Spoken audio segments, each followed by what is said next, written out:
Olá, bom dia. Deus te abençoe. Deus abençoe a tua casa nesta manhã de sábado, dia 13 de janeiro. Deus te abençoe com toda sorte de bênçãos. Deus abençoe você que já estava aqui aguardando, que está chegando, que vai acompanhar mais tarde. Deus abençoe a tua casa em nome de Jesus. É uma alegria estar com todos vocês aqui hoje. Quero convidá-los a abrirem aí as suas Bíblias em Atos dos Apóstolos, capítulo de número 13. Nós vamos ler esse texto. Mas antes, como sempre nós fazemos, nós vamos orar. Senhor, em nome de Jesus Cristo, nós queremos te pedir, dá-nos sabedoria e entendimento da tua palavra, para praticarmos, para vivermos a tua palavra, em nome de Jesus Cristo. Amém e amém. Amém? Vamos ler um texto aqui, Atos 13, 1. Lembrando que amanhã, 19 horas, nós temos o nosso culto, onde tenho certeza que o Senhor vai trazer uma palavra para o nosso coração, nesse culto ao Senhor, para o Senhor, e que nós vamos ser edificados em nome de Jesus. Amém? O texto de hoje, na epígrafe, diz assim: Barnabé e Saulo, a primeira viagem missionária. Precisamos relembrar que Barnabé e Saulo, lá no capítulo 11, eles foram para Antioquia e passaram ali algum tempo ministrando e ensinando aquela igreja que estava nascendo ali, aquelas pessoas que se converteram ali porque os judeus haviam sido, ou os discípulos haviam sido dispersos a partir da morte de Estevão, porque eles foram perseguidos, estavam sendo perseguidos, e então Barnabé e Saulo eles vão para Antioquia e lá eles ficam algum tempo ministrando, ensinando a palavra de Deus para aqueles irmãos que ali se converteram. E aí nós vemos também aqui algo interessante, que até o capítulo 12, o foco de Atos dos Apóstolos ele estava voltado para Pedro, para os judeus. Aí nós vemos no capítulo 12, 11, 12, aquele episódio onde Pedro e o centurião, e aquele momento Pedro ele é usado para abrir a porta para que os gentios possam entrar na igreja, vou colocar dessa maneira, porque a partir do capítulo 13 que nós começamos hoje, nós vemos que o foco ele sai de Pedro, ele passa a estar em Paulo, nas suas viagens missionárias e nos gentios, na igreja dos gentios. Porém, quem abriu esta porta, nós vimos no capítulo 11 e 12, foi Pedro, amém? Quando ele teve aquele encontro com o centurião e depois ele teve que ir a Jerusalém explicar tudo o que havia acontecido. Então aqui então nós temos Barnabé e Saulo em Antioquia. Eles fizeram uma breve visita em Jerusalém, nós vimos isso também no final do capítulo 11, porque havia fome naquela região e no tempo do imperador romano Cláudio. Então, Paulo e Barnabé levaram uma ajuda da igreja daquela região de Antioquia para os irmãos na Judéia. Então, no versículo 1 diz que agora eles voltam para Antioquia, porque ali era a sua base, era ali que eles estavam agora residindo, e diz assim: havia na igreja de Antioquia profetas e mestres. Então, aqui eu já entendo de uma forma extraordinária uma igreja viva, uma igreja que está crescendo na palavra de Deus. Nós já vemos que, apesar de uma igreja relativamente nova, já havia ali profetas e mestres naquela igreja. Profetas e mestres, eles dão a direção, eles ensinam a doutrina. Então era uma igreja saudável, crescendo na palavra de Deus. E a palavra de Deus é o que faz diferença nas nossas vidas. A palavra de Deus é que traz direção, mostra para nós o caminho, o que nós devemos fazer. E aqui então, nessa igreja, já havia profetas e mestres que foram levantados pelo Espírito Santo, porque eram homens e mulheres, homens, aqui no caso, tementes a Deus. E havia ali Barnabé, Simeão, por sobrenome Níger, Níger significa preto, Lúcio de Cirene, Manaém, Colasso de Herodes, o tetrarca e Saulo. Então, Saulo é considerado aqui também já entre os profetas e mestres. Colasso significa meio-irmão de Herodes, mas ele tem mais um sentido de alguém que foi criado na infância com Herodes. Amém? E Níger, nós vemos que era alguém possivelmente do continente africano.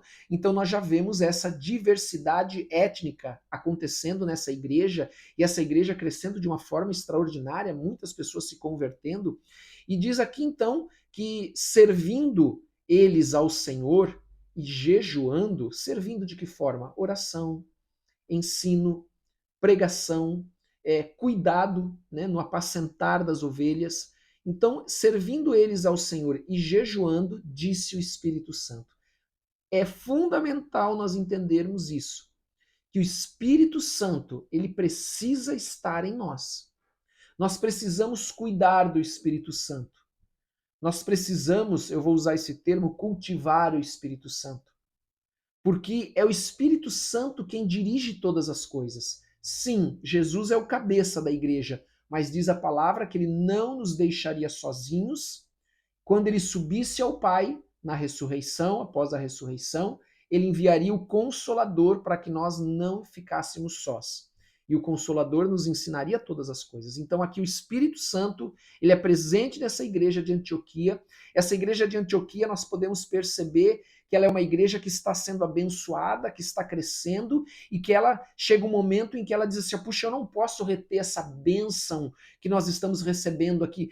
Essa bênção não é só para nós temos que levar essa bênção até outros lugares. Por isso que a epígrafe desse texto diz a primeira viagem missionária. De fato, a primeira viagem missionária que vai aos gentios sai de Antioquia, aquele lugar onde pela primeira vez os discípulos foram chamados de cristãos. Então, diz o Espírito Santo àquela igreja por meio dos profetas e mestres, separai-me agora, Barnabé e Saulo, para a obra que os tenho chamado. Então havia um propósito específico na vida de Paulo e de Barnabé e Saulo, assim como existe um propósito específico para a tua vida também. Com certeza Deus te chamou com um propósito. E então esse propósito ele é só revelado quando nós andamos com o Senhor pelo Espírito Santo. Então, jejuando e orando, veja que importante, a importância do jejum e da oração, é a segunda vez que nós vemos aqui, servindo ao Senhor e jejuando, e agora orando, ou jejuando e orando. Ou seja, buscando o Senhor com todo fervor, amém? Com toda a vontade do seu coração, com prazer, com alegria. Então, eles buscavam ao Senhor. E diz então que impondo sobre eles as mãos, os despediram. Impor sobre as mãos é a doutrina da imposição das mãos. Ela significa quando se impõe as mãos que há o apoio, que há o reconhecimento, que está se dando autoridade para aquela ou para aquelas pessoas, para aquilo ao qual elas estão sendo enviadas ou está sendo dado a elas fazer. Então, eles enviam Paulo aqui, ou Barnabé e Saulo. Enviados, pois, pelo Espírito Santo, desceram a Seleucia e dali navegaram para Chipre. Enviados por quem? Pelos profetas e mestres? Não. Por homens? Não. Pela igreja? Não. Pelo Espírito Santo. É o Espírito Santo quem deve guiar a nossa vida, quem deve guiar a igreja. Sempre o Espírito Santo. Diz que então eles navegaram, desceram a Seleucia, dali chegaram a Chipre. Chegando a Salamina, anunciavam a palavra de Deus nas sinagogas judaicas, tinham também João como auxiliar. Aqui nós vemos João Marcos, amém? Aquele que nós já citamos antes. E havia sempre a mesma dinâmica nessas viagens missionárias de Barnabé e Saulo, ou depois Paulo e Silas. Eles iam até as cidades, entravam nas sinagogas, ministravam a palavra, ensinavam a palavra. Os judeus, num primeiro momento, ficavam empolgados, mas depois só alguns remanescentes, de fato, criam, enquanto os outros, movidos de inveja, começavam a persegui-los. E então eles se voltavam para os gentios, muitos gentios se convertiam, mas a perseguição dos judeus naquele lugar ia se intensificando, a oposição dos judeus, então eles eram obrigados a sair da cidade ou até mesmo fugir. Iam para outra cidade e o processo começava todo novamente. Amém? Então, diz aqui a palavra que, havendo atravessado toda a ilha até Pafos, encontraram certo judeu, mágico, falso profeta, de nome Bar Jesus. Bar Jesus é a transliteração da palavra árabe mágico. Elimas, Bar Jesus, transliteração do nome árabe, da palavra árabe mágico. Então havia ali um mágico, um falso profeta. Veja, judeu que estava naquela ilha de Pafos. Pafos era um centro de adoração à deusa Afrodite, também conhecida por outro nome que se chama Vênus. Então ali era um lugar de muita perversão, de muita imoralidade nessa adoração a Afrodite. Amém? Que você já sabe qual era a adoração que era feita ali pelo Deus, pela deusa, né, com D minúsculo, pela idolatria que era realizada naquele lugar. E então, o qual estava com o procônsul Sérgio Paulo. Por que procônsul? Porque ele era um governador que estava debaixo da autoridade nessa ilha de Pafos, debaixo da autoridade do Senado romano, que era um homem inteligente.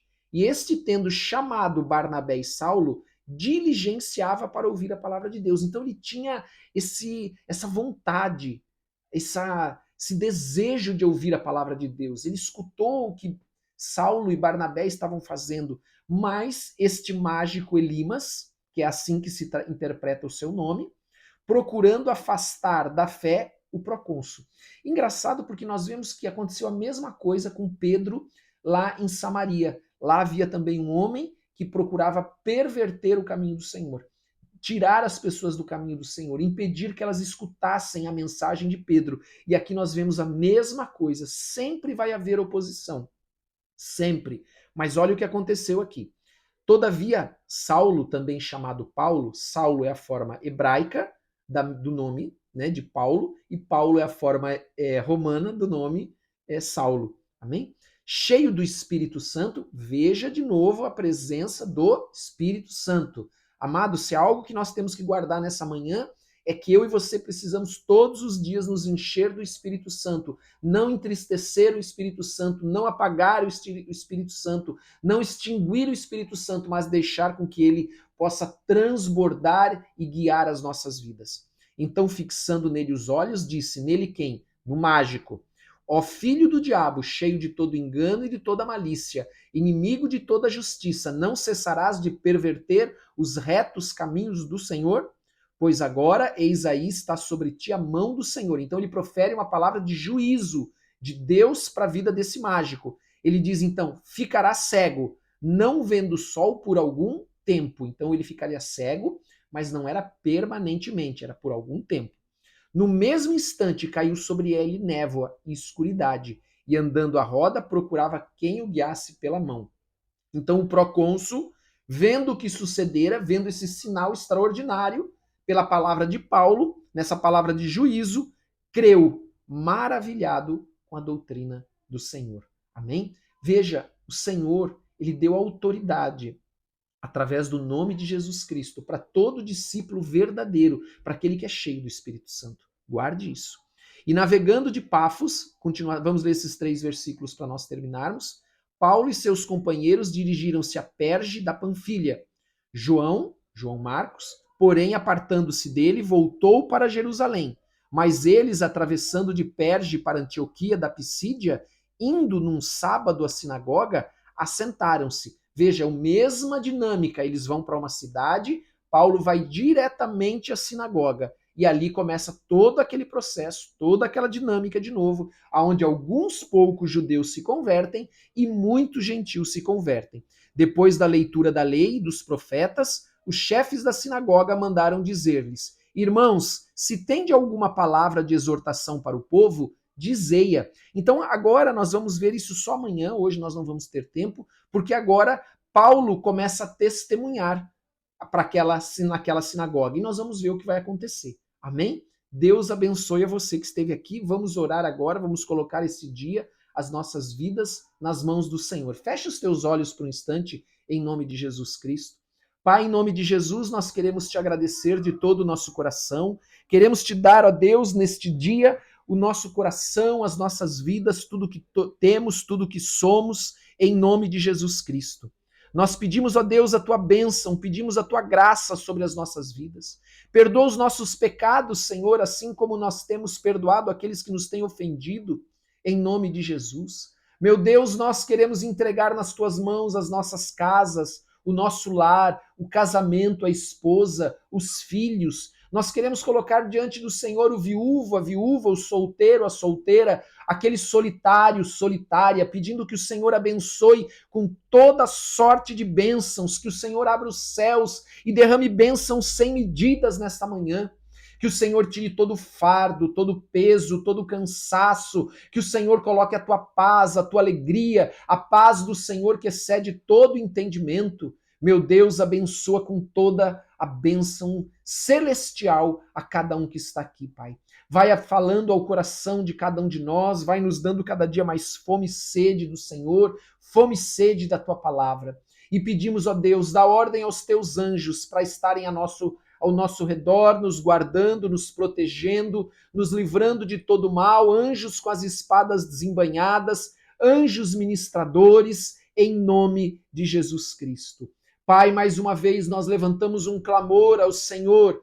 Abençoa as nossas famílias, abençoa as nossas vidas neste dia que está começando. Abre os céus, é o que nós te pedimos, Senhor, e que as tuas bênçãos possam descer sobre todos que aqui estão. Em nome de Jesus, amém e amém. Amém? Glória a Deus, que Deus te abençoe nesta manhã, que Deus derrame da sua graça, do seu poder, em nome de Jesus. Não esqueça, por favor, de dar like, não esqueça de compartilhar e não esqueça de colocar nos comentários o teu pedido de oração. Nós oramos por todos em nome de Jesus. Amém? Um forte abraço para você e um bom dia.